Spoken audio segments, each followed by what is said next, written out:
Seguimos con nuestra serie. Hoy es el último tema, entendiendo y viviendo lo que somos.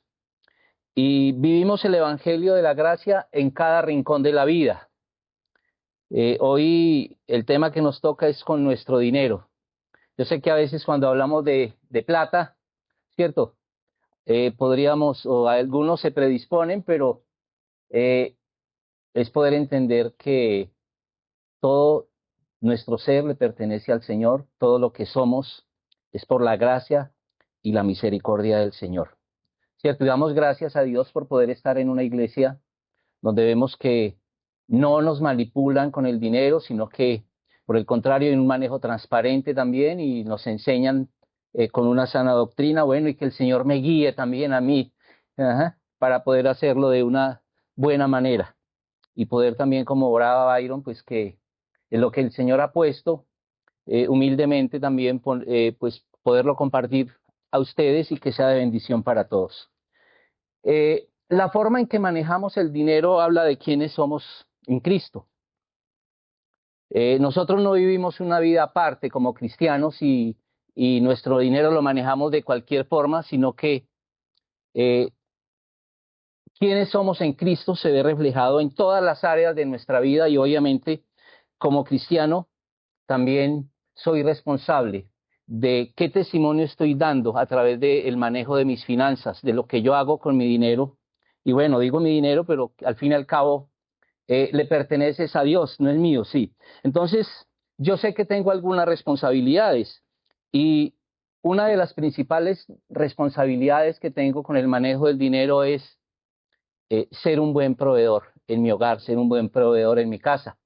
En Primera de Timoteo 5:8 dice que el que no provee, sobre todo para los suyos, dice que ha abandonado la fe y que eh, es peor que un incrédulo. Entonces es una responsabilidad, ¿cierto? Y ahí es donde yo debo preguntarme varias cosas. Eh, ¿Pago a tiempo mis responsabilidades? El arriendo, los servicios públicos, aún los impuestos o el impuesto predial o bueno, cosas de ese tipo. ¿Y cómo lo estoy haciendo?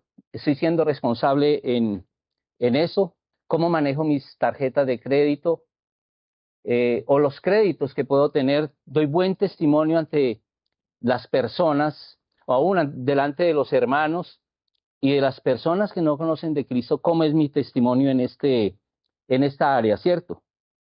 También es importante que nos preguntemos, bueno, ¿hago algunos ahorros para situaciones difíciles o imprevistos que no faltan? Que es importante pues tener todo eso. Entonces, es, como les dije ahorita, es importante que sepamos que no vivimos por separado nuestra vida cristiana del manejo de las finanzas. La vida cristiana no se maneja por, digamos, por compartimientos. Todo es integral. Como yo lo hago en varias áreas de mi vida, ha sido hacerlo en todo, porque es una vida que eh, debo dar testimonio, pues, y doy para la gloria de Dios. Si no estoy cumpliendo con algunos de estos requisitos o principios bíblicos en cuanto al manejo de mis finanzas, debo replantear esta área de mi vida, porque es claro que a Dios le interesa el manejo de mi dinero. Es claro, hay muchísimos versículos en la Biblia, hay muchísimos pasajes que hablan acerca de cómo debo manejar mis finanzas. Eh, en estos pasajes el Señor nos advierte de no poner nuestras esperanzas en el dinero, pero también nos indica que debemos ser organizados y tener un manejo responsable de estos recursos. Bueno, ¿qué dice la Biblia acerca del dinero? Y podríamos preguntarnos, ¿es malo ser rico? Y a través de los tiempos se ha difundido varios mitos entre los cristianos que nos hacen pensar que ser adinerado es malo y que no se puede ser justo y rico al mismo tiempo. Se han malinterpretado versículos como Primera de Timoteo 6:10, diciendo que el dinero es la raíz de todos los males. En realidad, ese versículo no dice eso. La Nueva Biblia de las Américas dice, porque raíz de todos los males es el amor al dinero, por el cual, codiciándolo algunos, se extraviaron de la fe y se torturaron con muchos dolores. A mí me gusta cómo lo traduce la Reina Valera. Dice que fueron traspasados de muchos dolores, pero en sí el dinero no es malo. Lo que está diciendo la Biblia es que raíz de todos los males es el amor al dinero. Y ahí es donde yo tengo que entrar y preguntarme, ¿cuál es la prioridad en mi vida? ¿En qué estoy gastando mi dinero? Cuando yo gasto mi dinero en algo, ahí estoy mostrando cuáles son mis prioridades. Y cuando ponemos nuestra confianza en el dinero, pues precisamente pasa lo que dice al final de este versículo, que dice que somos traspasados por muchos dolores. A veces, no sé si estamos terminando un año y no sé si ustedes se dan cuenta la angustia que viene porque uno dice, bueno, ¿cómo voy a pagar estas cuentas? Yo me pregunto, bueno, ¿y cómo voy a pagar la universidad de mis hijos? Pero cuando está terminando el año uno dice, Señor, no vale la pena hacer tanta fuerza, ¿cierto? No vale la pena estresarnos tanto, como Dios en su fidelidad provee, nos bendice, y uno a veces queda asombrado con lo que el Señor hace. Bueno, en el Antiguo Testamento tenemos varios ejemplos de hombres que fueron ricos y al mismo tiempo temerosos de Dios. Un claro ejemplo es el de Abraham. Abraham dice en Génesis 13:2 que era riquísimo en ganado, en oro y plata, y vemos la fidelidad primeramente de Dios con Abraham, pero Abraham también era un hombre fiel al Señor. Job fue un hombre rico y piadoso también, entre muchos. Isaac, Jacob, bueno, podríamos nombrar muchísimos. José también, quien fue gobernador en Egipto. Pero tenemos también ejemplos en el Nuevo Testamento de personas que, digamos, no tenían tanto dinero, pero que eran personas que tenían una buena posición económica, como el caso de Zaqueo, aún el caso de Cornelio también, son ejemplos que vemos en el Nuevo Testamento. Estos hombres eran temerosos del Señor, pero tenían, sí, de alguna manera tenían alguna posición económica. Vemos entonces que el dinero no es el problema. El problema es la actitud de nuestro corazón frente al dinero, qué inclinaciones tiene bueno, sabemos que a veces no es fácil eh, para nosotros, ¿cierto? En un medio donde hay consumo, un medio donde, bueno, uno quiere tener algunos lujos y nuestro corazón a veces no quiere privarse de esos lujos también. Entonces, las malas motivaciones para conseguir el dinero pueden ser peligrosas. Y uno de esos peligros que vemos es el engaño.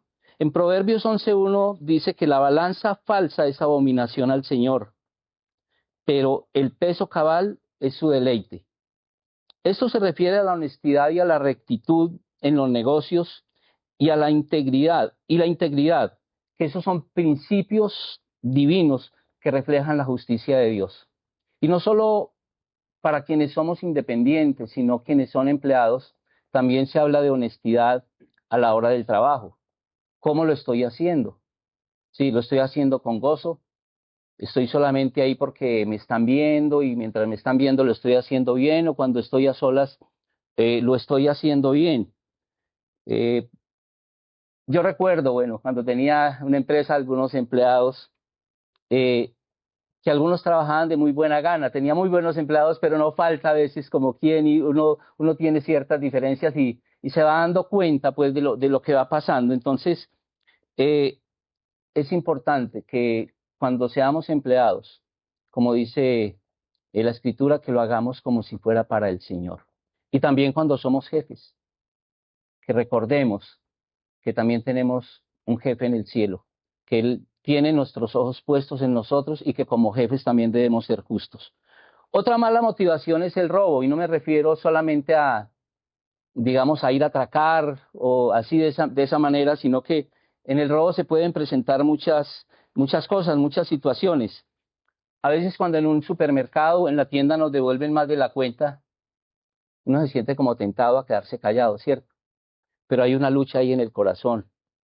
Bueno, a medida que van pasando cosas y uno se devuelve, digamos, se va volviendo consciente que eso no se hace, que estamos en un proceso de santificación y nos enteramos y sabemos lo que el Señor está haciendo, ya va siendo más fácil, eh, digamos, devolver ese dinero. Una vez fui a retirar cierta cantidad al banco y yo converso mucho, hablo mucho y no sé, le puse, digamos, conversación ahí, entablé una conversación con la cajera y me estaba entregando 2 millones de más. Y uno se siente tentado a quedarse callado, pero el Señor le dice, no, eso no está bien hecho. Y bueno, gracias a Dios lo pude hacer y decirle, no, me está entregando 2 millones más. Bueno, entonces, tipos, o sea, cosas de ese tipo, perdón, es lo que uno dice, puedo quedarme callado. O a veces en un supermercado pasa que le entregan, bueno, pasan por el código de barras y un producto no lo lee y se lo entregan a uno de más, pero uno se da cuenta, también podría ser una situación de robo. Hay otras motivaciones y con esta yo creo que es la lucha más tenaz que tenemos como seres humanos y es la codicia. La codicia es desear lo que no es nuestro. En el Nuevo Testamento se nos habla y se nos enseña de que la avaricia y el dinero son ídolos ruidosos y atractivos que buscan robar nuestra atención. Como dije ahorita, este es un mundo de mucho consumo y uno ve, es cierto, los ojos miran y no se cansa el ojo de ver, dice por ahí, y uno desea cosas, uno tiene un carro bueno y a veces anhela otro mejor, y bueno, eso es avaricia. El dinero representa poder y ese poder a su vez seguridad. Todos anhelamos asegurar nuestros ingresos, ya sea a través de un empleo o desde nuestro propio negocio, para que no nos falte el sueldo y luego una jubilación. Cuando uno va llegando ya a cierta edad y dice, bueno, me faltan tantos añitos para pensionarme, entonces uno va poniendo como su esperanza ahí ya en esa pensión. Ah, es que a mí ya me va a llegar la pensión, ya va a pasar esto, pero realmente no debemos tener nuestra mirada fija allí, sino que eh, nuestra seguridad no es el dinero. Jesús nos advierte también varias veces que el dinero hoy está, pero es algo incierto. Un empleo podemos tenerlo hoy, pero mañana no, es algo incierto. Entonces, cuando miramos el dinero como una fuente de seguridad, hemos caído en idolatría. Hemos decidido depender del dinero y confiar en el poder de la plata y no confiar en Dios. Y ese es un problema tremendo, tremendo y es muy fácil caer allí. Hay un dicho popular que dice que el dinero no lo es todo en la vida, pero calma los nervios, ¿cierto? No sé si lo han escuchado. Y la verdad uno dice, sí, calma los nervios, pero es una muestra de que nuestra, eh, de nuestra idolatría, de que nuestros ojos están puestos allí, que nuestra seguridad es el dinero. Y es creer que el dinero también es la fuente de nuestra felicidad. Y bueno, yo comercialmente, pues, para quienes no lo saben, toda mi vida he sido independiente y pues he conocido muchas personas con muchísimo dinero, tengo amigos también con mucho dinero y puedo decirles que la fuente de la felicidad no es el dinero. O sea, el dinero puede ayudarnos a solucionar problemas, pero hay problemas que no los va a solucionar el dinero. Y gracias a Dios por ello, porque sabemos que solo a través del Señor, solo a través de Cristo Jesús, es a través de Él que podemos acercarnos a Dios y Él es quien va a solucionar realmente nuestro problema mayor que es el pecado. Bueno, las Escrituras nos hacen varias advertencias en cuanto a una mala motivación por el dinero. El apóstol Pablo en Colosenses 3:5 nos dice que la avaricia es idolatría, definitivamente. Ser avaro es adorar otros dioses. El Evangelio de Mateo en el capítulo 6 nos advierte sobre ir tras las riquezas. Y Jesús mismo lo dijo en Mateo 6:24. Nadie puede servir a dos señores, porque o aborrecerá a uno y amará al otro, o apreciará a uno y despreciará al otro. ustedes no pueden servir a Dios y a las riquezas. Es importante que Jesús mismo pone en competencia directa a Dios con el dinero y dice, ustedes van a servir a uno de los dos, pero no van a poder tener dos señores al mismo tiempo. Y es que el dinero Dios nos lo da, o sea, para nuestro beneficio, a nuestro servicio, no para que nosotros seamos esclavos del dinero. El dinero, o sea, sí nos hace falta, es una bendición de parte de Dios, pero no como un Dios, no esclavos del dinero. Este versículo nos recuerda que es mucho más importante nuestra relación con Dios que las cosas materiales.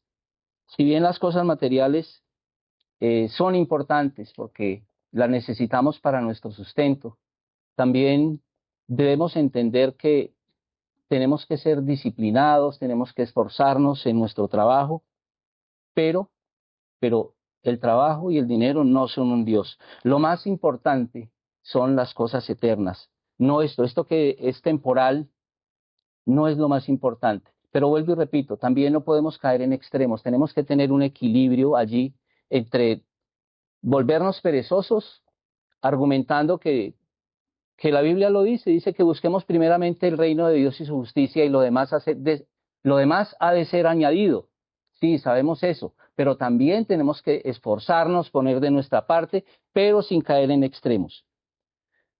Cuando Dios nos ha bendecido, también nos invita a que seamos generosos.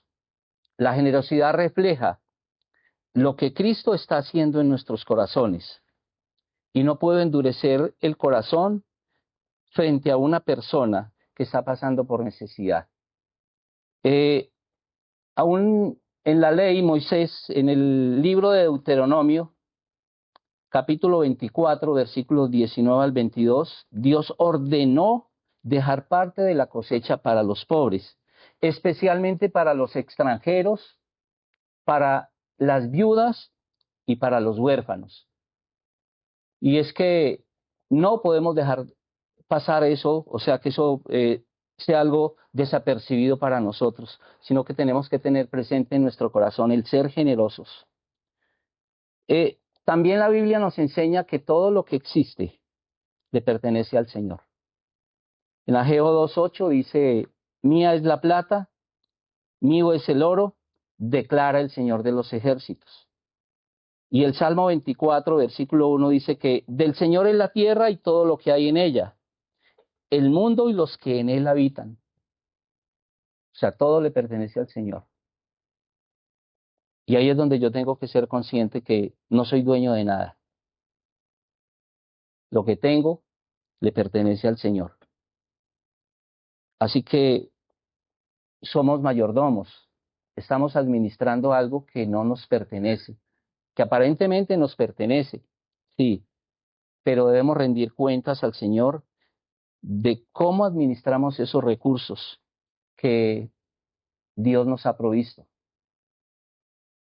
¿Cierto? A veces sabemos que la salvación no es por obras, pero sabemos que según Efesios 2:8 dice que la salvación es por fe, que no es por obras, pero esa fe también nos lleva a hacer buenas obras, que cuando yo soy salvo por la gracia de Cristo, esa fe también me tiene que llevar a hacer buenas obras. Entonces, Dios nos invita y nos exhorta a que seamos generosos. Vamos a leer en 2 Corintios, capítulo 8, versículos del 1 al 15, precisamente un ejemplo de generosidad. La generosidad de los macedonios. Y dice, ahora hermanos, les damos a conocer la gracia de Dios que ha sido dada en las iglesias de Macedonia. Pues en medio de una gran prueba de aflicción, abundó su gozo y su profunda pobreza sobreabundó en la riqueza de su liberalidad. Porque yo testifico que según sus posibilidades, y aún más allá de sus posibilidades, dieron de su propia voluntad, suplicándonos con muchos ruegos el privilegio de participar en el sostenimiento de los santos. Y esto no como lo habíamos esperado, sino que primeramente se dieron a sí mismos al Señor y luego a nosotros por la voluntad de Dios.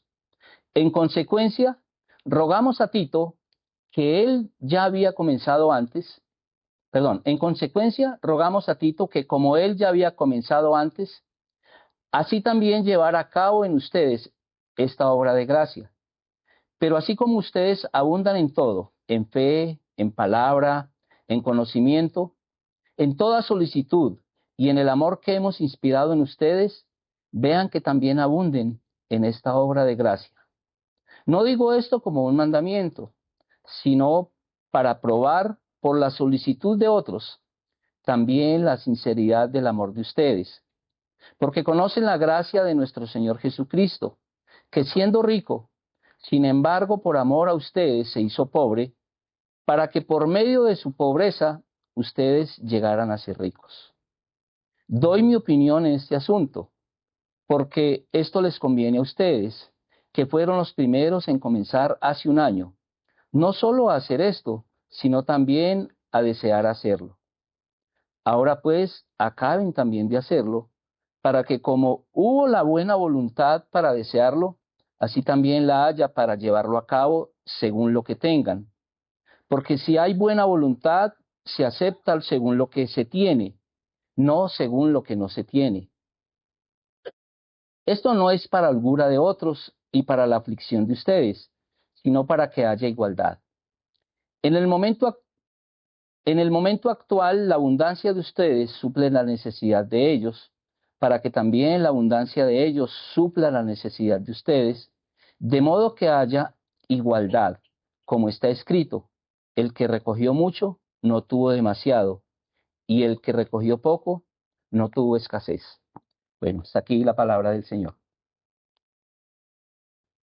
Vamos a mirar el contexto de este pasaje. El apóstol Pablo está animando a la iglesia de Corinto a participar de una ofrenda para los creyentes pobres de Jerusalén, quienes habían caído en una pobreza extrema por la persecución religiosa que había en esa época. Los judíos se enfrentaban a un fuerte rechazo, pérdida de empleo y expulsión de las sinagogas en este tiempo. Y cosas de este tipo produjeron una crisis económica en Jerusalén. Así que la iglesia madre estaba necesitada de la ayuda de la iglesia de los gentiles. Y con esa finalidad, Pablo se vale de este ejemplo de los creyentes de Macedonia para animar la generosidad de los corintios. Vemos en el versículo 1 y 2 que claramente él les está animando y les está presentando este ejemplo de las iglesias de Macedonia. Pero ¿cómo era la iglesia de Macedonia en ese tiempo? Bueno, antes de eso, la iglesia de Macedonia había sido muy próspera, o los macedonios más bien eran muy prósperos, porque tenían minas de oro y minas de plata, pero cayeron bajo el yugo romano, así que sufrían y tenían que pagar altos impuestos a Roma. Hubo guerras pasadas que devastaron sus tierras y la economía de ellos estaba debilitada.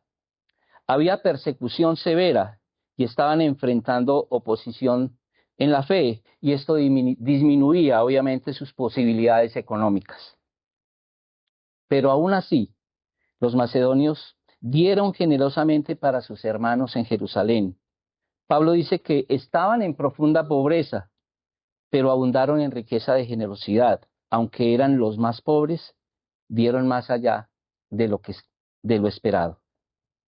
Bueno, ¿y cómo era la iglesia de Corinto a la que Pablo estaba invitando y le estaba poniendo el ejemplo de los macedonios? Y allí hay un contraste. Corinto era una ciudad rica y muy comercial. Era un centro marítimo entre Oriente y Occidente. Había muchísimo comercio, negocios, artesanos, atletas, extranjeros. Y no sé si recuerdan por qué Pablo tenía tantas luchas precisamente con esta iglesia, es porque eran puertos, llegaban muchos extranjeros y pues los de la iglesia de Corinto caían fácilmente en pecado, había prostitución en la época también Entonces era una de las cosas por las que tenía que, pues por las que pasaba esta iglesia, pero que el apóstol Pablo debería afrontar. Pero eso también traía muchas oportunidades económicas, sobre todo el centro marítimo, el comercio y los negocios que allí se movían. Pero también había diversidad social. Habían pobres, había esclavos, pero también personas adineradas. Y según Primera de Corintios 16, del 1 al 4, ellos ya habían iniciado una ofrenda, pero habían dejado de avanzar en esta ofrenda, y por eso Pablo les está escribiendo para que completaran la ofrenda que ya habían comenzado hacía un año. Acá hace mención de eso. Bueno, ¿y cuál era el propósito de esta ofrenda? Y no era solo una ayuda económica. Tenía tres propósitos profundos. El primero era la unidad entre los judíos y los gentiles. Vemos cómo en el ejemplo que podemos ver en el Evangelio de Juan, capítulo 4, la mujer samaritana, ella dijo que, pero bueno, ahí era que no se hablaban los judíos con los samaritanos, pero un claro ejemplo que podemos ver era lo que pasó en Hechos 10, cuando Pedro fue a donde Cornelio y fue invitado donde un gentil y él no quería ir, y Dios le dice de la visión que él tenía, mata y come, y él no quería hacerlo. Pero vemos que había una enemistad entre los judíos y los gentiles. Entonces, el primer propósito era la unidad entre judíos y gentiles. Mostraban que eran un solo cuerpo en Cristo. Eso es tremendo, ¿cierto? Eso solo lo puede hacer Dios. Que uno pueda decir, voy a ser generoso con alguien que fue mi enemigo, ¿cierto? O con alguien que no me caía bien. Solo lo puede hacer el Señor. El segundo propósito era validar el fruto del evangelio de los gentiles. Y era que los judíos se preguntaban si los gentiles realmente habían recibido la gracia de Dios. Y en Hechos capítulo 15, allí en el Gran Concilio de Jerusalén vemos el informe que Pablo y Bernabé traen a los apóstoles, cómo los gentiles habían recibido el Espíritu Santo. Entonces los judíos estaban preguntando si los gentiles realmente habían recibido esa gracia, y esto era una muestra de esa gracia de Dios. Y la generosidad era una evidencia de la transformación, de ese proceso de santificación que Dios hace en nuestros corazones. Así que también la generosidad habla de lo que Dios está haciendo en cada uno. Bueno, y también el último propósito era proveer para las necesidades de estas personas. Tenían necesidades reales, no las estaban inventando, ¿cierto? Como a veces vemos personas que ya tienen, es como, digamos, una manía de estar pidiendo, pero realmente los hermanos en Jerusalén estaban pasando por necesidades reales.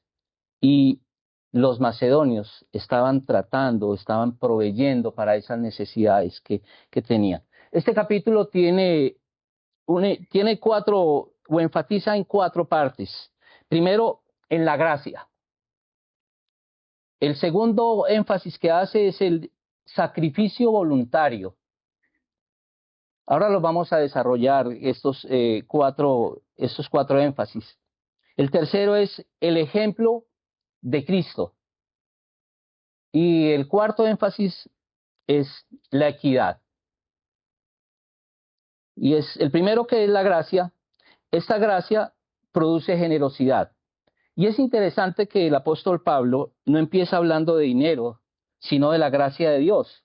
En el versículo 1 dice, ahora hermanos, les damos a conocer la gracia de Dios que ha sido dada en las iglesias de Macedonia.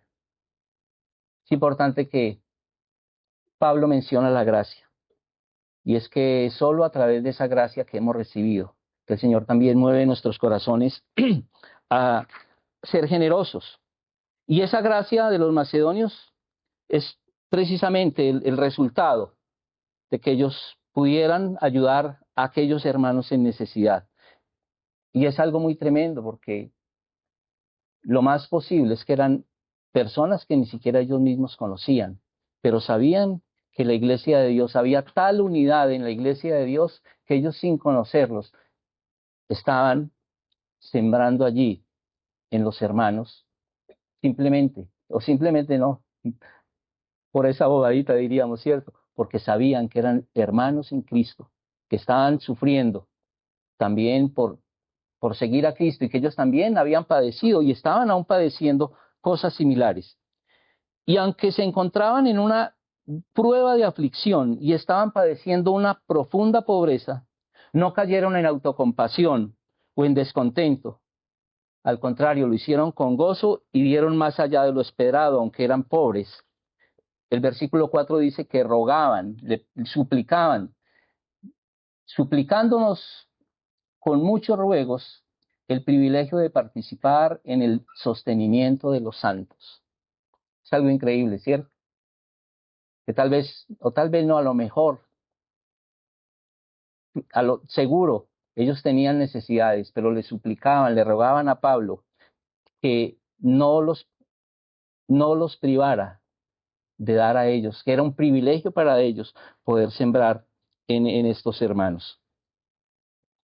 Bueno, el segundo es un sacrificio voluntario y es dar es un privilegio espiritual. No estaban dando la ofrenda porque se sentían presionados o por una exigencia del apóstol Pablo, sino que primero se entregaron al Señor y luego ofrecieron sus recursos. No estaban dando desde la comodidad y su gozo no dependía de las circunstancias.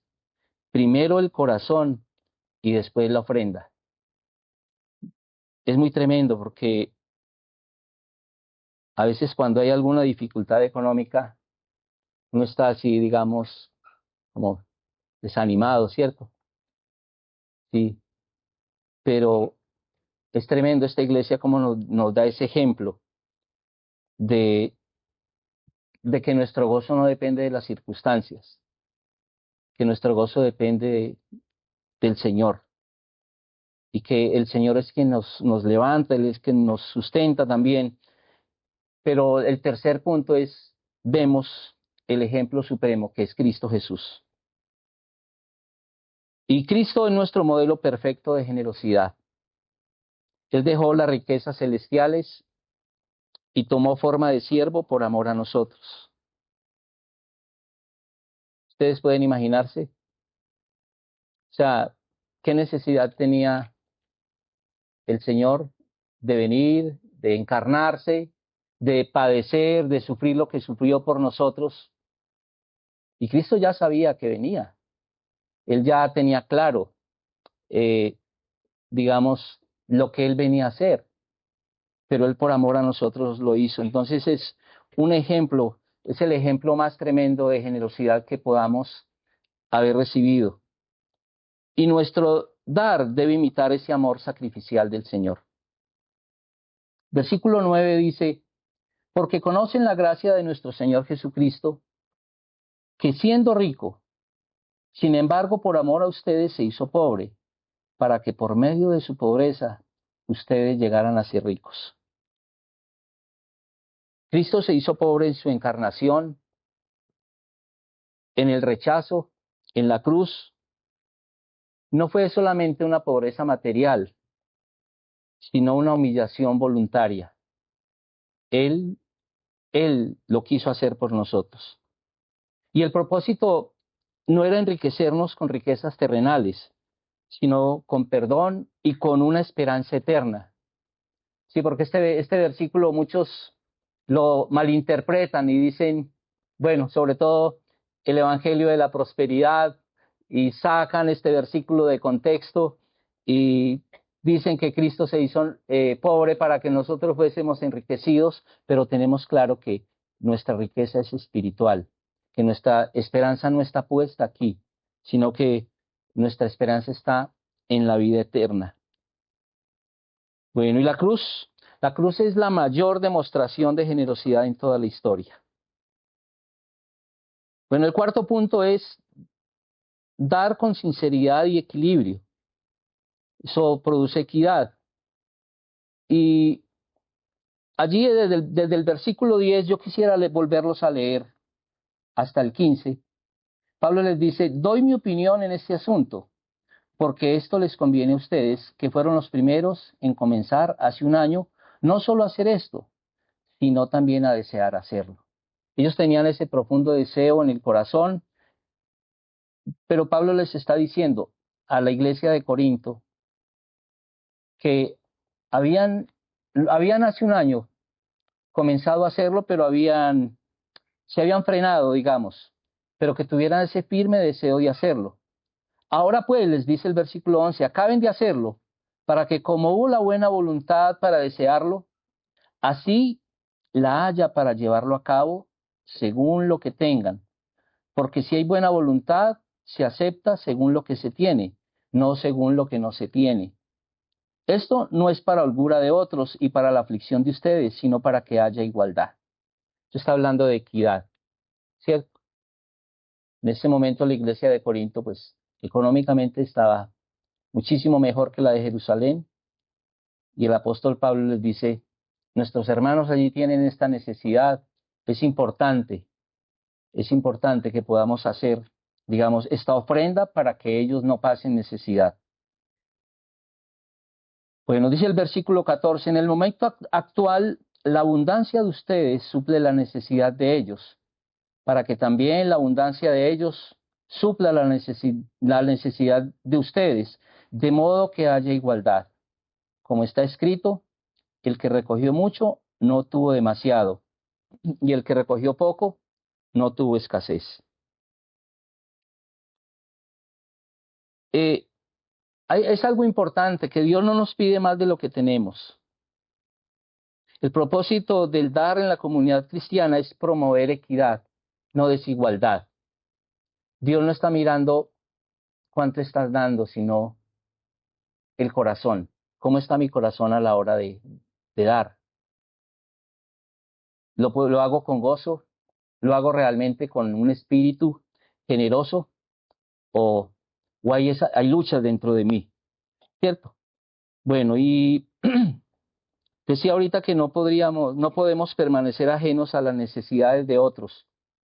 Y yo creo que Santiago es bien claro en su epístola. En el capítulo 2, versículos 15 y 16 nos habla de eso.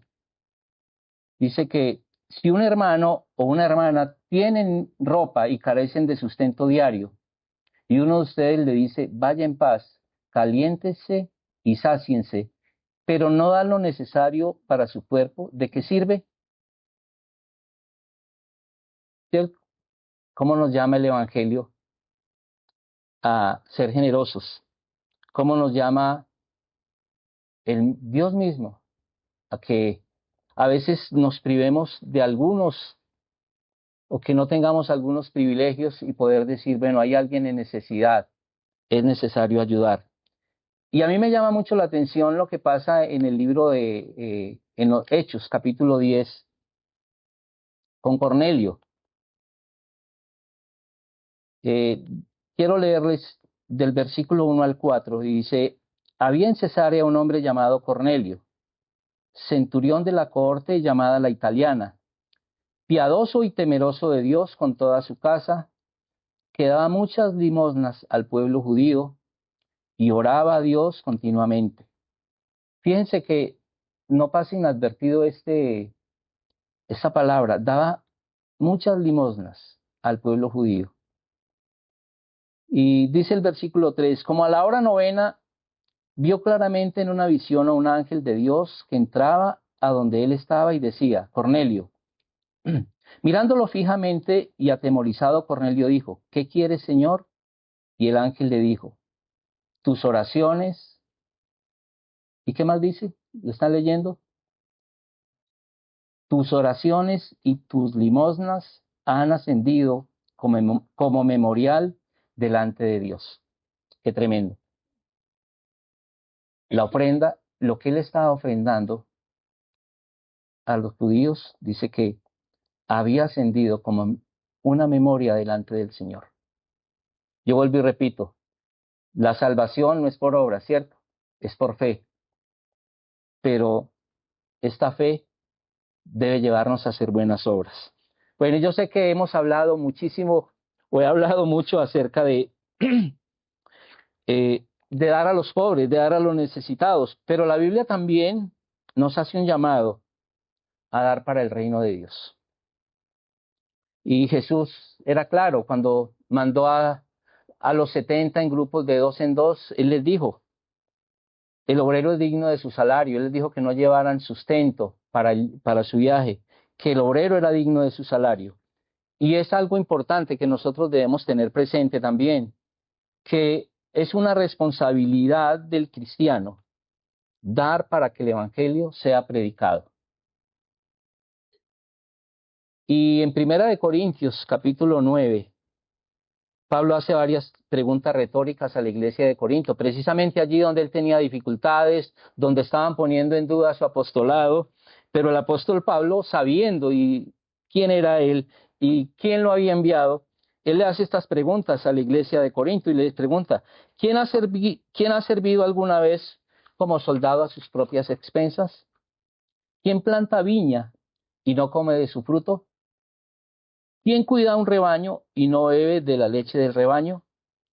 El que ara debe arar con esperanza, y el que trilla debe trillar con la esperanza de recibir la cosecha. Y luego les lanza una frase aún más fuerte y les dice, si en ustedes sembramos lo espiritual, será demasiado que de ustedes cosechemos lo material. Como la Biblia nos enseña y nos habla también de que debemos sembrar para que el reino de Dios sea extendido, ¿cierto? Que es una responsabilidad nuestra. Entonces el Evangelio nos está haciendo un llamado a ser generosos en la obra del Señor. Un comentario de Agustín de Hipona dice que da lo que puedas. Dios no exige lo que no tienes, sino lo que no quieres dar.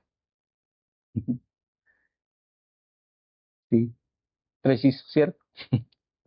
Y este comentario enfatiza el corazón del dador más que la cantidad, ¿cierto? Recordamos la ofrenda de la viuda, que fue y puso 2 moneditas allí.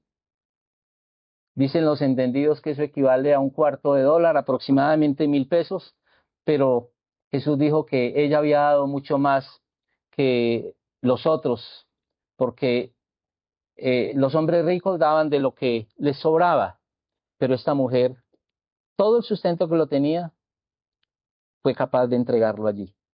La confianza bueno, la generosidad de esta mujer y la confianza en el Señor.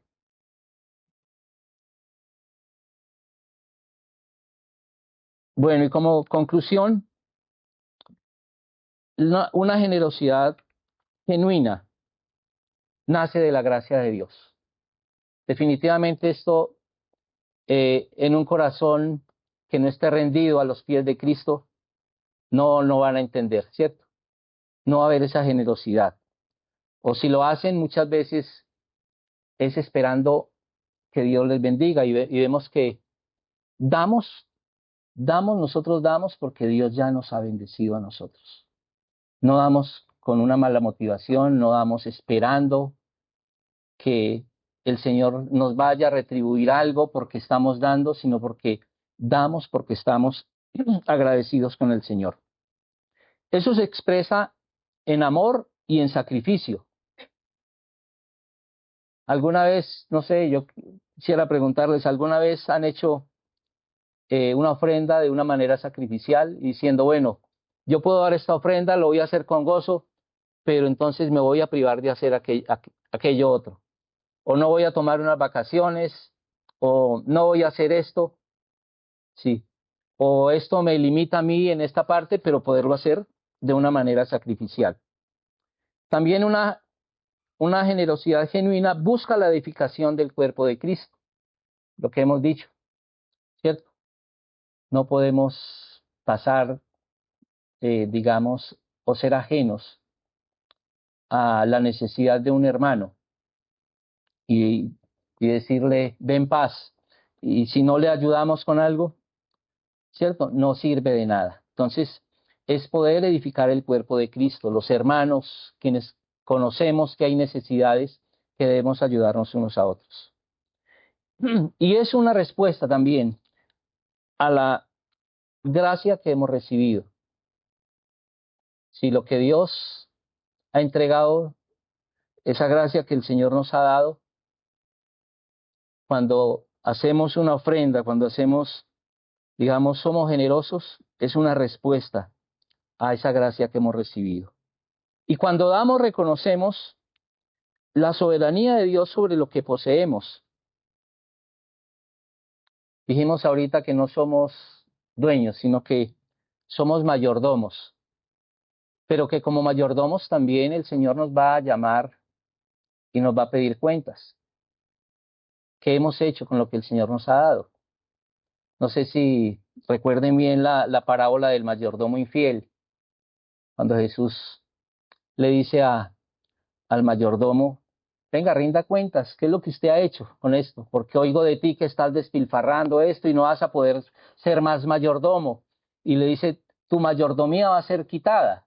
Pero el mayordomo dice que sagazmente fue digamos, a los acreedores que él tenía, ¿cuánto debes? Dijo, debo 100. Dijo, di que debes 50. Al otro que debía 100, dijo, di que debes 80. Pero dice el texto que alabó el amo al mayordomo malo por haber hecho sagazmente. Y es que él, de lo que no era suyo, fue y repartió. Entonces, cuando somos mayordomos, perdón, esto nos enseña que, pues sí, nosotros administramos los recursos, pero no somos dueños. Entonces, el Señor nos enseña allí a ser generosos. Cuando damos, reflejamos el carácter de Cristo. Ya hemos visto cómo Él, de una manera voluntaria, vino, si se encarnó, sufrió, padeció por amor a nosotros. Y cuando damos también edificamos la comunión del cuerpo de Cristo.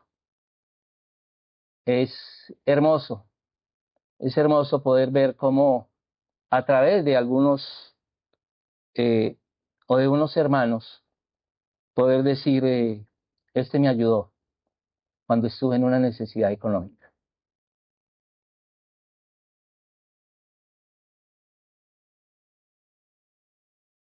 Yo recuerdo hace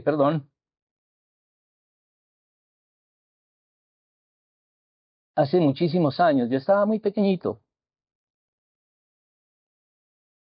y mi papá entró en una crisis, hubo una necesidad económica, pero había una hermana en la iglesia que siempre estaba ahí,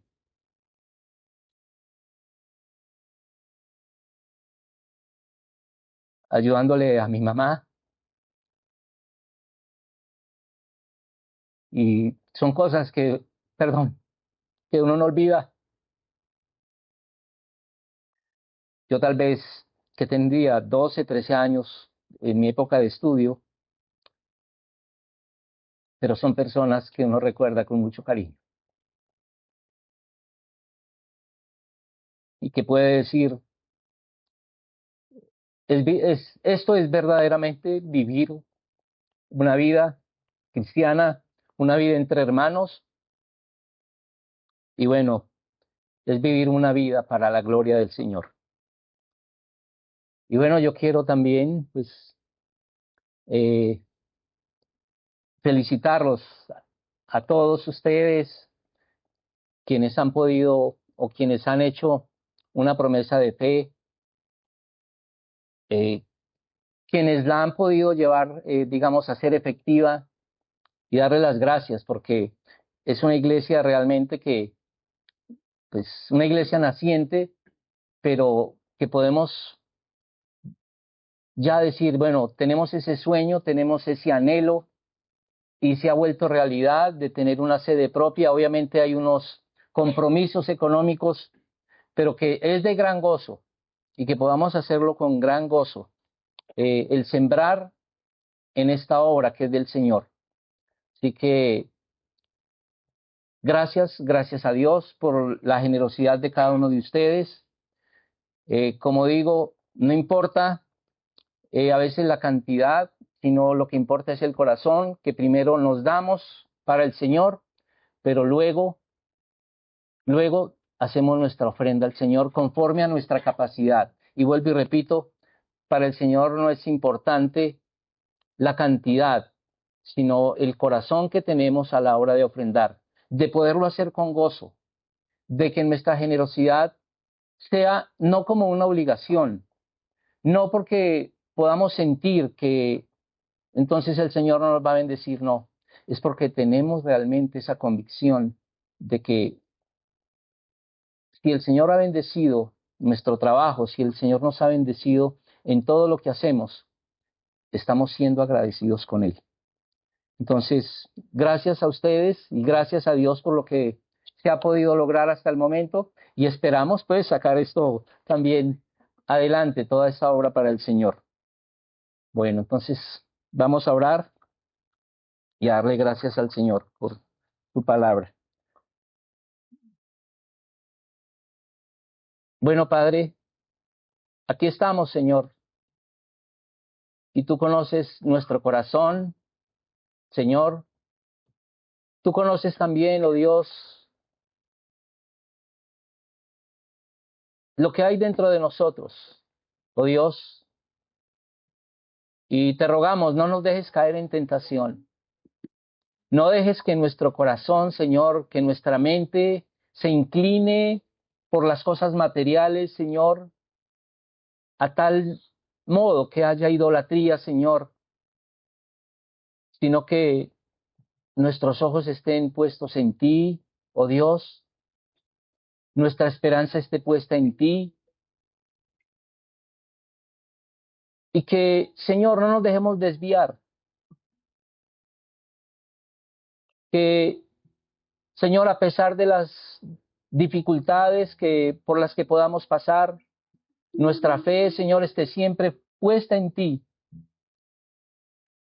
y que tengamos, Señor, esa certeza de que tú eres quien nos provees, de que tú eres quien nos bendices. Y también, Señor, que después de que seamos bendecidos, no nos apartemos de ti jamás, Señor, sino que por el contrario, así como hemos visto este ejemplo de Abraham y de tantos hombres, Señor, de la fe que tú bendijiste, Señor, a Job, a José, a Isaac, Señor, pero ellos fueron fieles a ti. Que nuestro corazón permanezca fiel a ti, oh Dios. Padre, y que tú nos ayudes, Señor, y que aún por medio de tu Espíritu Santo, Señor, tú nos muestres, Señor, qué personas hay en necesidad, qué hermanos, Señor, tienen dificultades, y que pongas este sentir en nuestro corazón, Señor, de ser generosos con ellos. Y Padre, también de ser generosos en tu obra, Señor, y que te demos la gloria siempre a ti, Señor, en el nombre de Cristo Jesús. Amén.